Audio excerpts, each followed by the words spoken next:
Praise the Lord. പുറപ്പാട് പുസ്തകം 28 അധ്യായം 1 മുതൽ 43 വരെയുള്ള തിരുവചനങ്ങൾ.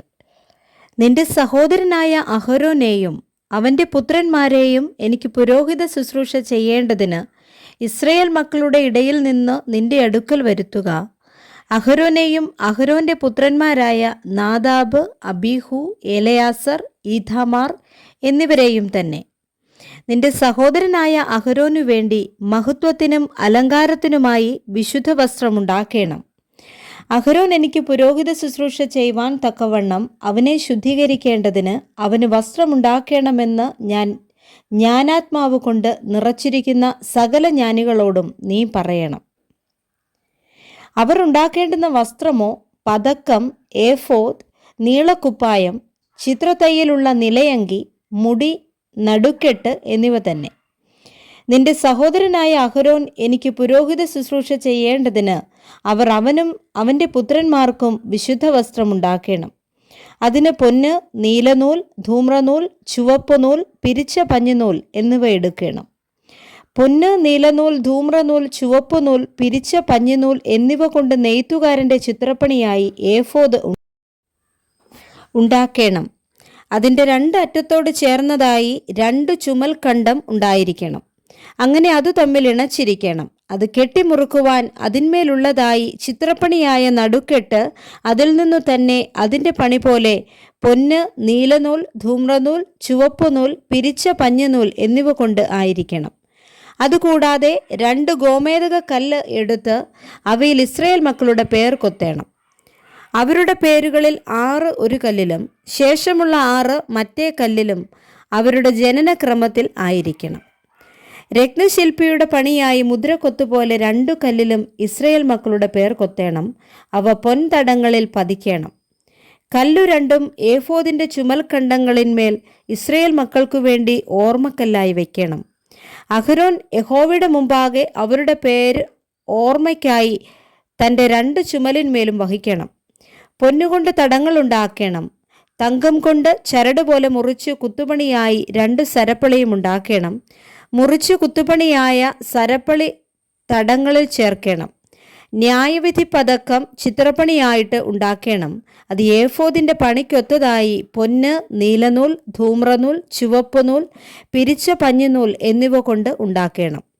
അത് സമചതുരവും പൊന്നുകൊണ്ട് വേറെ 2 വട്ടക്കണ്ണി ഉണ്ടാക്കി ഏഫോദിൻ്റെ മുൻഭാഗത്ത് അതിൻ്റെ 2 ചുമൽഖണ്ഡത്തിന്മേൽ താഴെ അതിൻ്റെ ഇണപ്പിനരികെ ഏഫോദിൻ്റെ നടുക്കെട്ടിനു മേലായി വയ്ക്കണം.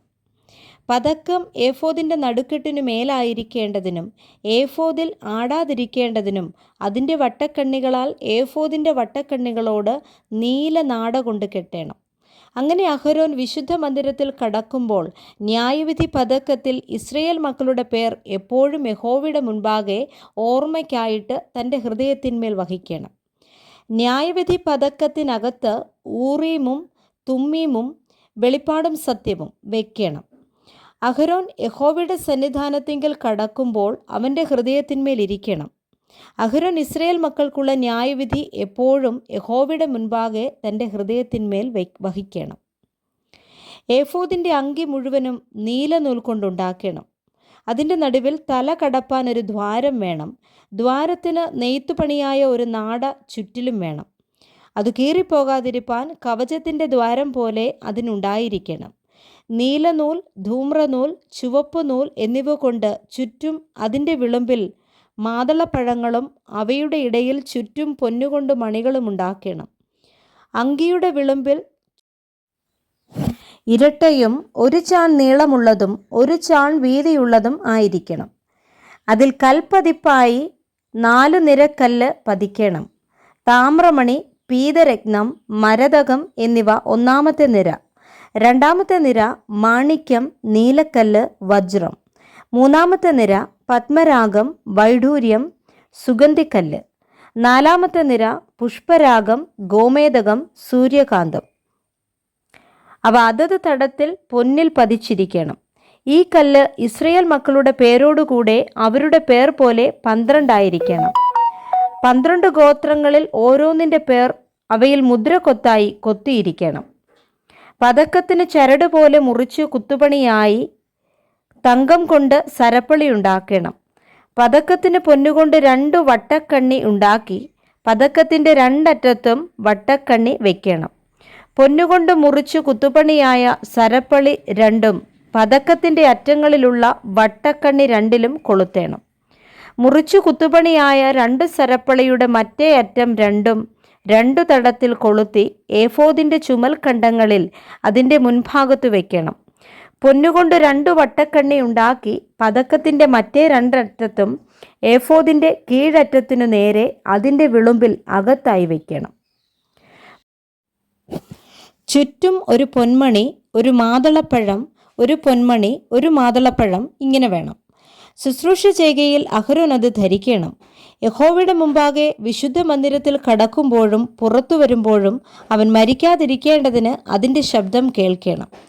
തങ്കം കൊണ്ട് ഒരു പട്ടമുണ്ടാക്കി അതിൽ യഹോവയ്ക്ക് വിശുദ്ധമെന്ന മുദ്ര കൊത്തേണം. അത് മുടിമേൽ ഇരിക്കേണ്ടതിന് നീല ചരട് കൊണ്ട് കെട്ടേണം. അത് മുടിയുടെ മുൻഭാഗത്ത് ഇരിക്കണം. ഇസ്രയേൽ മക്കൾ തങ്ങളുടെ സകല വിശുദ്ധ വഴിപാടുകളിലും ശുദ്ധീകരിക്കുന്ന വിശുദ്ധ വസ്തുക്കളുടെ കുറ്റം അഹരോൻ വഹിക്കേണ്ടതിന് അത് അഹരോൻ്റെ നെറ്റിയിൽ ഇരിക്കണം. യഹോവയുടെ മുൻപാകെ അവർക്ക് പ്രസാദം ലഭിക്കേണ്ടതിന് അത് എപ്പോഴും അവൻ്റെ നെറ്റിയിൽ ഇരിക്കണം. പഞ്ഞിനൂൽ കൊണ്ട് ഉള്ളങ്കിയും വിചിത്രപ്പണിയായി നെയ്യണം. പഞ്ഞിനൂൽ കൊണ്ട് മുടിയും ഉണ്ടാക്കണം.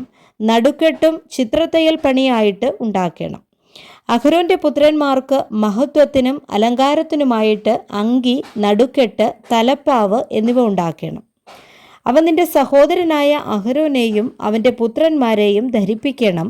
അവർ എനിക്ക് പുരോഹിത ശുശ്രൂഷ ചെയ്യേണ്ടതിന് അവരെ അഭിഷേകവും കരപൂരണവും ചെയ്ത് ശുദ്ധീകരിക്കണം. അവരുടെ നഗ്നത മറപ്പാൻ അവർക്ക് ചണനൂൽ കൊണ്ട് കാൽച്ചട്ടയമുണ്ടാക്കണം. അത് അര തുടങ്ങി തുടവരെ എത്തണം. അഹരോനും അവൻ്റെ പുത്രന്മാരും വിശുദ്ധ മന്ദിരത്തിൽ ശുശ്രൂഷ ചെയ്യുവാൻ സമാഗമന കൂടാരത്തിൽ കടക്കുമ്പോഴോ യാഗപീഠത്തിൻ്റെ അടുക്കൽ ചെല്ലുമ്പോഴോ കുറ്റം ചുമന്ന് മരിക്കാതിരിക്കേണ്ടതിന് അവർ അത് ധരിക്കണം. അവനും അവൻ്റെ സന്തതിക്കും അത് എന്നേക്കുമുള്ള ചട്ടമായിരിക്കണം.